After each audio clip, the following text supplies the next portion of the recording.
Good morning, everyone, and happy Tuesday. I'm here this week to explain why I went vegan because I seem to get a lot of the same questions over and over again about how it's going to work and why I decided to do it. And there's so many reasons it's hard to keep remembering all of them and not forgetting one, so I wrote them all down and I'm going to go through them. First of all, a vegan is one step further than a vegetarian. Vegetarians don't eat meat. Some of them do eat fish, but a vegan doesn't eat any animal products. So this means meat, dairy. They don't support leather or the production of animals for clothing, like fur.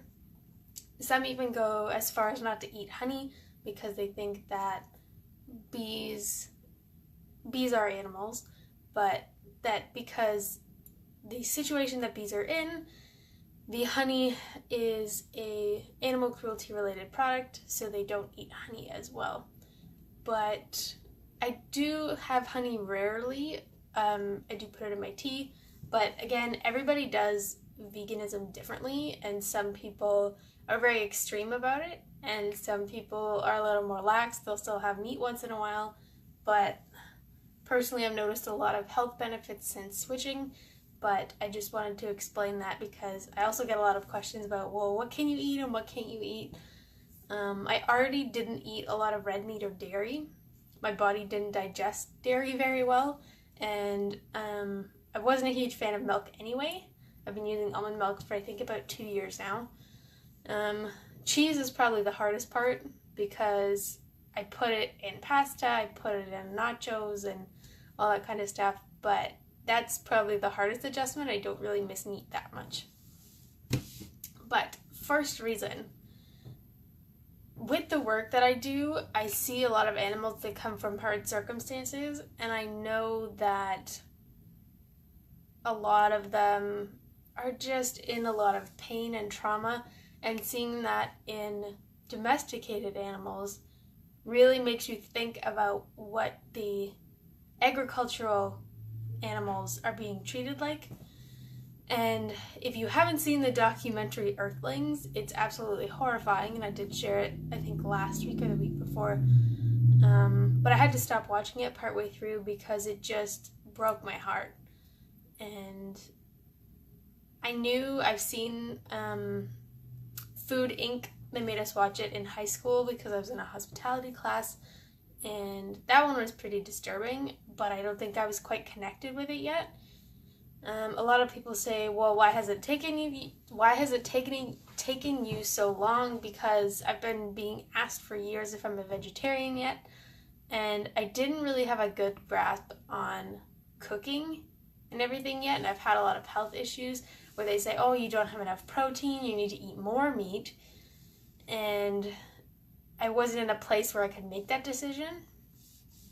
But now that I'm more independent and I know more recipes and things like that, that it's simpler for me. I have access to those things, and we actually just got a new Longo's in town, so they have a huge meat substitute section and vegan options there, which is really nice.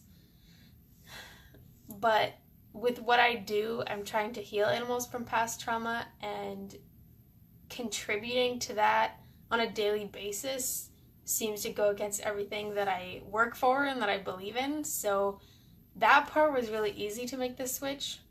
I find if I'm ever craving something, I know that there's likely an alternative out there that will do the same for my taste buds that it did before without all of the digestive complaints. I actually had mock chicken fingers 2 days ago, and they're a little bit smaller, they're probably about this big, but they taste quite similar. They have the breading in the inside, but I didn't feel bloated after, which is really nice, and a usual side effect of eating meat or dairy. Health benefits. I've had digestive issues since I was a little kid, and my mom never put us on dairy. We had goat's milk growing up, but always had digestive problems. There's some days I had to stay home from school because my stomach hurt so much, but I had free access to eat whatever I wanted as a kid, and I think I took that with a little too much grain of salt there. But as I got older, I started to notice that what I ate had a real impact on how I felt. And for a lot of people, that takes a long time to figure out. But in university, I started eating pasta daily because it was the only thing that I could eat for breakfast that wouldn't make me hungry a couple of hours later. And when you have 9 hours of class on campus, it's kind of hard to always have something to eat and make sure that you get something to eat when your class is 2 hours long or 3 hours long. And I wasn't good at packing food for school at that point, but if I ever did go back to school, which I probably won't, I know better now. But I used to eat so much pasta that I actually got really sick, and I had a huge rash on my face, and the doctor there couldn't figure it out, but she wanted to take a picture for her dermatology class, and nobody could figure out what it was. And it took, I think, about 3 or 4 months before somebody actually figured out what it was, and that it was grain-based. Because of the type and the amount of grains that I was eating, my body was kind of stopping up because they take quite a long time to digest.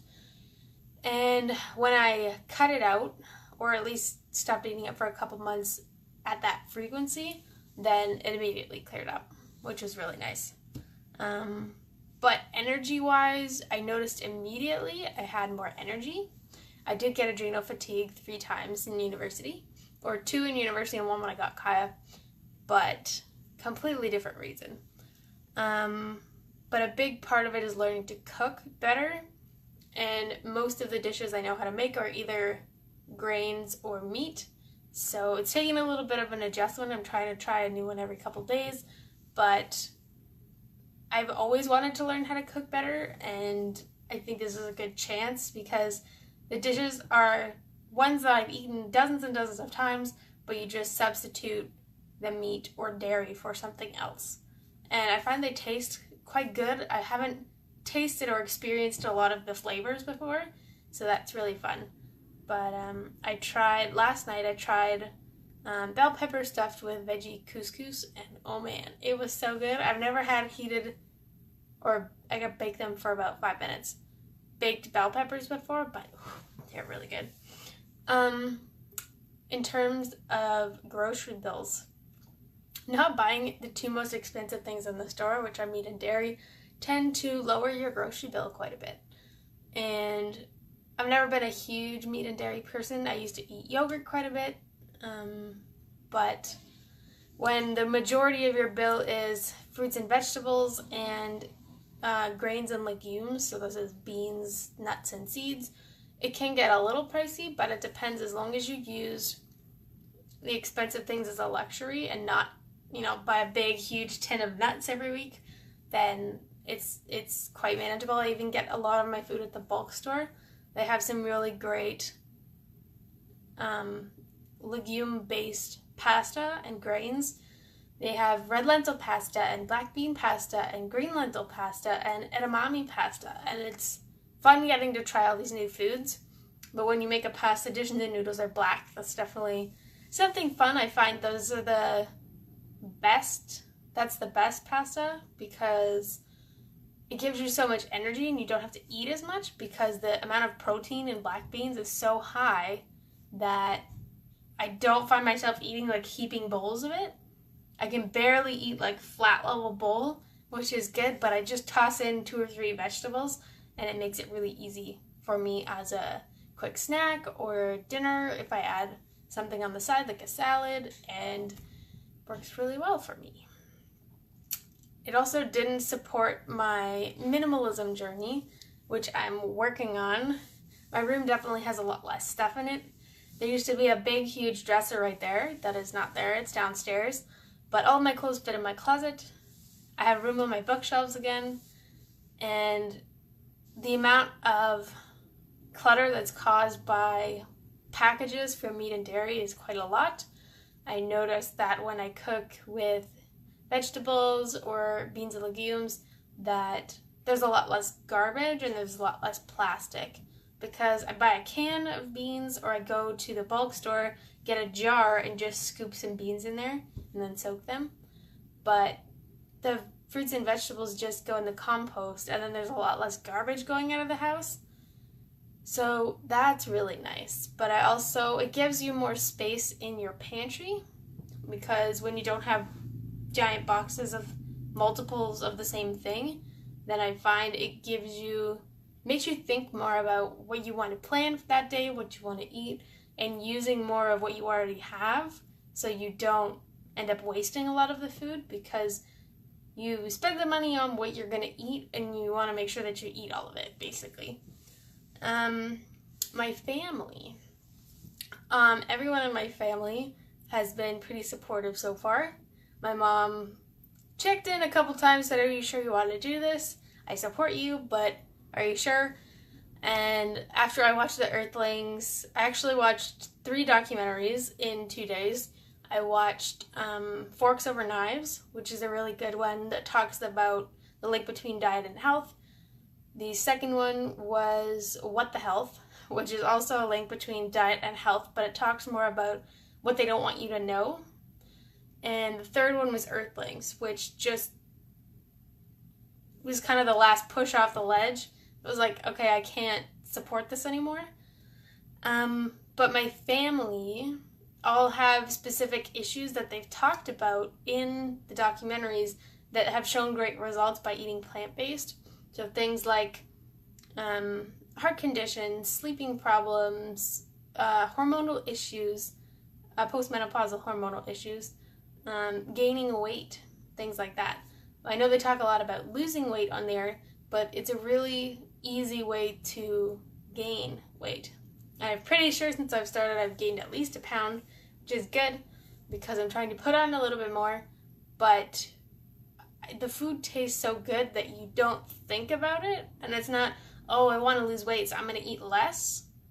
You get to eat more food and bigger quantities of food, but it still tastes really good. And you don't get that really gross, bloaty feeling after. And my digestion is pretty great, I have to say. It's only been about 2 weeks since I last had meat, and feeling pretty good. I've been sleeping better, I've been eating better, I have more energy than I've had in a long time. My moods are better, they're more consistent. I'm cooking and spending more time with my mom in the kitchen, which is really nice because she has tips and tricks here and there, and I'm teaching her little vegan tricks here and there. But getting to spend that time is really nice because she's so busy that usually we don't get a lot of time. But she says, "Oh, I don't know what to do for dinner tonight." And I said, "Oh, don't worry. Yesterday I made a whole big thing of, a red lentil dal, and you just serve it on rice with some naan bread, or salad or vegetables or something." And she gets so excited because she doesn't always have to make dinner anymore. But those are the main reasons. Obviously, animal agriculture is probably the biggest reason, but I have a few personal reasons too. If you have any questions about veganism or where to start, you're free to send me a message. I'm still a bit of a beginner, but I'm more than happy to talk about it with you.